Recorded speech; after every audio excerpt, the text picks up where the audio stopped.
Welcome back to Benny's Custom Works, proudly supported by Valvoline and Sparesbox. Don't forget Benny5 on checkout. This week, we're down here at Empire Mechanical and Racing with Omar.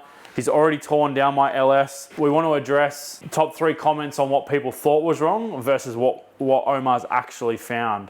So the top 3 comments for why this engine potentially had low oil pressure were: the cam retainer plate was reused, the oil towers were bleeding back, and the cam bearings were either worn or wrong. So we're basically going to go in order of least likely to most likely of what's caused the issues with the engine. Firstly, the cam retainer plate. Yeah. I spoke to you kind of off camera. We've run through a little bit of this already. And you told me that that cam retainer plate was new when this engine was assembled. That was a brand new one. And looking at it, like I saw a video actually when I started looking at it, where this gasket's always flat. Flat. But you can see there's a good millimeter at least of that gasket proud, so you can tell that that was new. That's still perfect. So I mean, we're pretty much going to rule that out, but it will still get a new one regardless, because there's another issue we are going to talk about a bit later. The second thing is the the lifter towers, which are for the DOD setup.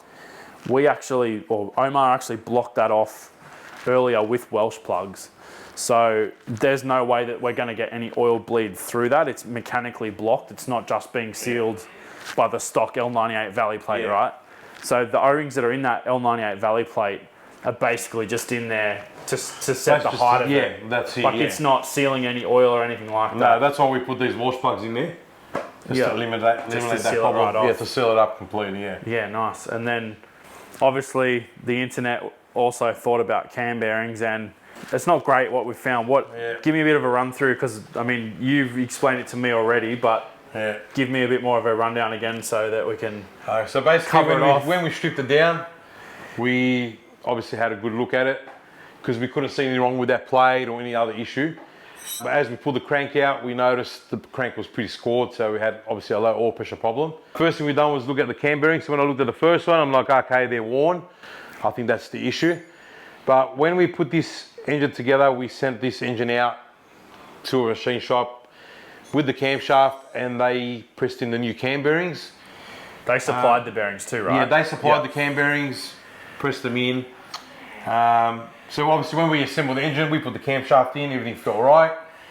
But obviously there was an issue. So once we pulled this apart, we've noticed that the cam bearings have slid out a little bit. They've walked out through the journal. So I'm guessing, like number 4 here, that's halfway out. It's to the point where the lifter was actually hitting the cam bearing, and it's basically pocketed that cam bearing. That's right. So a lot of the sparkles that I found in the oil were actually most likely that those pieces of cam bearing getting hammered by the lifter. 100%, that's what it was, And then you were saying off camera also the other issue with the lifters catching the cam bearing is we've now actually had the valves hit the piston, because so the lifter's actually dragging on the edge of the cam bearing and not following. So it's probably keeping the valve open slightly. It's hung the valve open. Touching it. It's savable, right? Like it's savable. It's obviously fixable, no problem. But it's definitely a lot bigger of a project than we'd anticipated before. It is. Like, I was really hoping with some of the suggestions in the comments, like the retainer plate. I knew we'd blocked up those oil towers, so I knew that wasn't going to be that. But I was really hoping it was maybe something as simple as like that retainer plate. What happened was going to be something simple. Go pull it apart. Go, okay, that's the issue there. Put it back together, but it's obviously a lot bigger problem now. And the other issue is too, now the crank's damaged. Yeah. So by the time we go grinding that crank, it's probably at this point where pistons, the block needs a bore. Like it's already had a hone. Yeah, that's right. It's had a couple of sets of rings through it. It really needs to go 20 over at this point. We might as well just go 20 over. We're at pistons and a crank. Yeah. Why would you bother stock displacement? Might as well go stroker. For the price of a stroker kit, like you can buy these admittedly Chinese stroker kits. Yeah. But for the price of what, like a couple of grand, like $2,500 or something? Yeah, thereabouts, Like so I might as well just stroke it and I think that will also give me a bit more mid-range torque. It will, definitely. 100%. This has been missing. Yeah. As dumb as it sounds to say that a 6 litre doesn't have mid-range torque, I feel like it's had a big hole in the map. Yeah. Well, not in the map, but in that torque.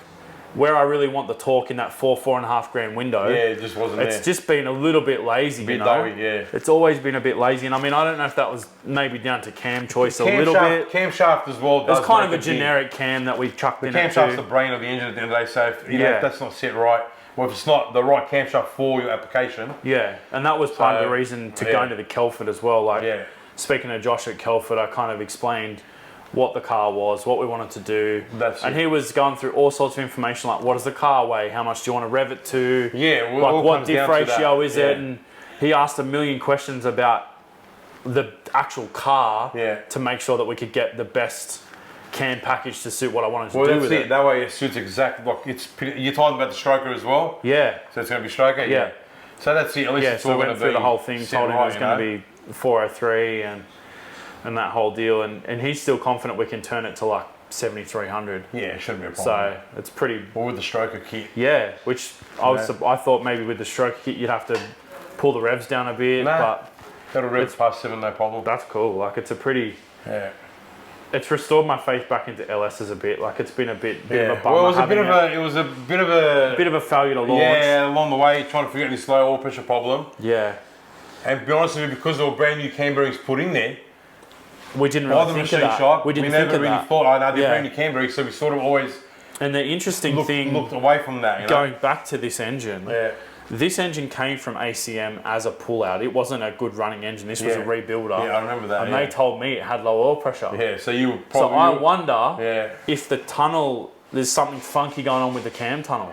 Possibly, man. Maybe the cam tunnel's actually been machined out or isn't square. Yeah, but you square, think that when they're pressing it in, they know that. Like but maybe it's like only a few thou difference, or maybe there's a few thou misalignment to cause the bearings to chop out, or... But yeah, I mean... It's a bummer that it's happened. Yeah. And I mean, the machine shop that did the work last time definitely isn't getting it back. Well, apart from the fact that they've actually closed down anyway. So, yeah. But yeah, that's neither here nor there. But it's it's a bit of a bummer. But it's good to see we've actually got a result. You know, like I was super anxious that we'd pull this engine down and go, oh, it all looks fine. Like there's no. Well, I was hoping that we didn't get that because then we'll be sitting there scratching our head going, and that was the thing. I was like, going on, where are we at? You know, like having metal in the oil. Like it was clear there's metal coming off something. But as soon as you go, the cam bearings are being hit by the lifter. Of course it's going to shed metal. So when I first pulled it apart and checked the first cap, and I noticed the bearing worn, I'm like, oh, maybe it's a bearing issue or something, you know? Like main bearing issue. Yeah. But then as soon as I found that, and then I realised that is what's causing that. You know? Because on the LS, correct me if I'm wrong, is the cam fed before the mains? Is the oil priority a bit funny on these? I'm pretty sure they fit camshaft first. Yeah, which to me doesn't make sense. But coming from a Japanese engine, that makes no sense to me. Like knowing like all the Subaru stuff and RBs, JZ, all that sort of stuff. Straight to mains, the crank. bearings, cam. Cam's like way up the top. No one cares about the cam. So having an engine that's priority fed from the oil pump directly into the cam, like that's just different, you know. Like it's a bit funky, but at least we found the problem. That's the main thing. Yeah, that's we found the issue. So like it's a relief knowing that. So nothing's like damaged to the point that we can't use it. The cylinder heads are still block good. is still fine. The heads are still perfect. But obviously we'll just send them off, get them serviced. Yeah, and the other thing I guess that we should probably talk about is the whole double row chain fiasco. Yeah. I can't even remember why I went to a double row chain. I think at the time that was the hot sauce or whatever. Possibly. I never really use them. Yeah, I always go single. And looking now at all the basically carnage that it's caused.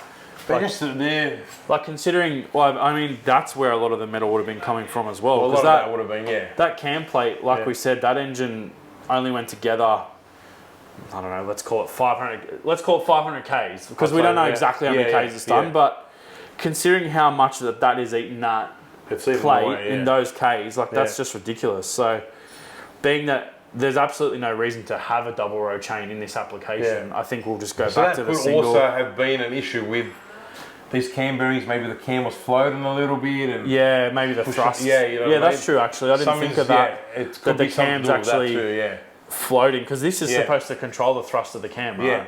Well, at the back of the toggle chain, you got the little thrust, and but it could possibly be something to do with that, and that's just floating around. Yeah, the whole thing's warped and kind of eaten. But we're just going to put it back together with a single row this time. Yeah, for sure. Keep the single row. Yeah, that's it. Go the stroker. The other thing we need to get done is swap the tone wheel from that crank, or get another tone wheel. We just get a new one and put it on a new crank. Yeah. So they're careful, slippery floor. Oh, my neck. So the tone wheel is clocked at the machine shop, like they locate it. Do they weld it on? No, it's just pressed on. Yeah, okay. Yeah. Do people weld it on? I feel like I've seen that before. Some people do tack them on. Yeah, okay. But it's just really a... Is it something that comes loose? Like, is it something we should weld? No. Yeah, okay, cool. But yeah, at least, like I said, at least we found the problem. Yeah, that was my biggest worry coming into this was, I mean, not today, but before when I pulled the engine out, my biggest worry was that we couldn't pinpoint what the issue was. Well, it was like as I was pulling it apart, I'm like, man, I hope I can find something solid and go, that was the issue. We know what the answer is. And the other thing, interestingly, I spoke to Matty as well, like he's obviously gone down the LS rabbit hole pretty hard. A little bit less, that's right. He told me that he had an oil cooler on his once, and he had an issue with that, and he said he pulled it off, and he's never had it since, and he's never had a problem. I've had that problem before. So the thing, the other thing I'm going to do, on a different engine, but other thing I'm going to do is flick the oil cooler, and I'll still run the external oil filter, because with that sicky sump, there's no provision to put the oil filter back in the stock location. That's right, So I'll run a remote oil filter, but I'm going to totally delete the oil cooler because I'm just eliminate. I'm tired of buying cores. Because every time we put a new motor, I put a new core in. I'll never ever try and retain a core. So I think at this point I'll flick the oil cooler, just make it a bit more simple. Oil pressure issues, you know. Yeah, because when I was doing some testing before the engine came out of the car, I actually looped the oil cooler and deleted the oil cooler and the filter to see the oil pressure if it comes up. Just to see, you know, I was like, I wonder if the oil cooler is restrictive or if there's a problem. And I mean, the result were inconclusive, but even just having all those meters of AN line, surely it's not doing it any favors, pumping it all the way to the front before it gets back to the engine. So I might even try and move the oil filter closer to the engine. Because even going from here back to the oil filter and back, that's probably 3 meters of line nearly. Easy. So it's dash 10, so it's bigger than the hole in the block. So as far as I'm concerned, there's no problem with the sizing. There's enough. But it's still. But I just eliminate it anyway. Yeah, for sure. I'm really keen to drive this car this year. I want to get some track time on it, get this going, get the Cresta back out. It's going to be local year of racing. Hopefully you have a good year racing. Jambo. Man. That's it. Jambo time. It's coming. Yeah. I'm stoked that we got an outcome, so it's full steam ahead on the refresh. That's it. Build a bigger and better. Block out in tomorrow morning. Just get it cracking. That's it. Yeah, thanks for holding it on to us too, because I mean we've trying to be organised the last week or so to come down. So thanks for holding the block for us before you sent it off. You just delayed it. So of course, I know. You can't blame me. I know. I never do, but I just appreciate you working around our time frame because I know you're giving us your time, trying to run the shop and always happy to help. Do all that stuff. So, but no, I'm pretty keen to get it back in and get it running. Let's get it done, man. Thanks, bro. Appreciate it. Too easy.